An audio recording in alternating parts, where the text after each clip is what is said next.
ایک گاؤں میں ایک باپردہ خاتون رہتی تھیں جن کی ڈیمانڈ تھی کہ شادی اس سے کریں گی جو انہیں باپردہ رکھے گا۔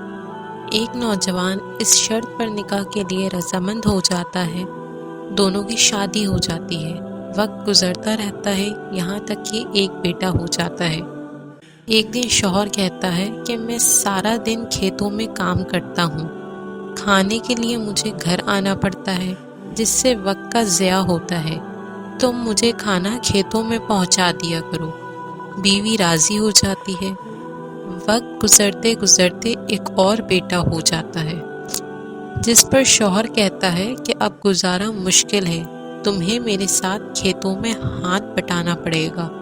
یوں وہ باپردگی سے نیم پردے تک پہنچ جاتی ہے اور تیسرے بیٹے کی پیدائش پر اس کا شوہر مکمل بے پردگی تک لے آتا ہے۔ وقت گزرتا رہتا ہے، یہاں تک کہ اولاد جوان ہو جاتی ہے۔ ایک دن یوں ہی بیٹھے بیٹھے شوہر ہنسنے لگتا ہے۔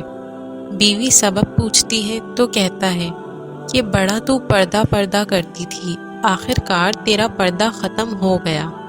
کیا فرق پڑا پردے اور بے پردگی کا؟ زندگی تو اب بھی ویسے ہی گزر رہی ہے۔ وہ بولتی ہے کہ تم ساتھ والے کمرے میں چھپ جاؤ، میں تمہیں پردے اور بے پردگی کا فرق سمجھاتی ہوں۔ شوہر کمرے میں چھپ جاتا ہے۔ عورت اپنے بال بکھیرے رونا پیٹنا شروع کر دیتی ہے۔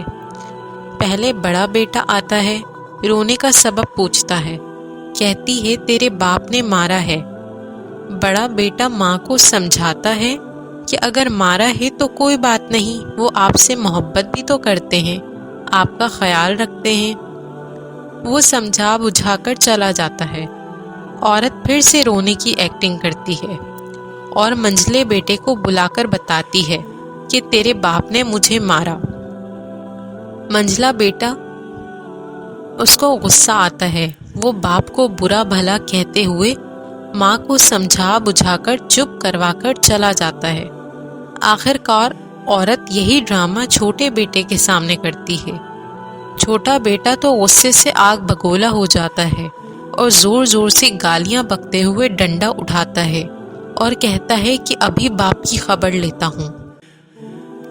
پھر عورت شوہر کو بلا کر بولتی ہے کہ پہلا بیٹا میرے پردے کے وقت پیدا ہوا تو اس نے تیرا پردہ رکھا، دوسرا نیم پردے کے زمانے میں پیدا ہوا تو تیری آدھی لاج رکھ لی، جبکہ تیسرا جو مکمل بے پردگی کے زمانے میں ہوا تو وہ مکمل طور پر تیرا عزت کا پردہ اتارنے گیا ہے۔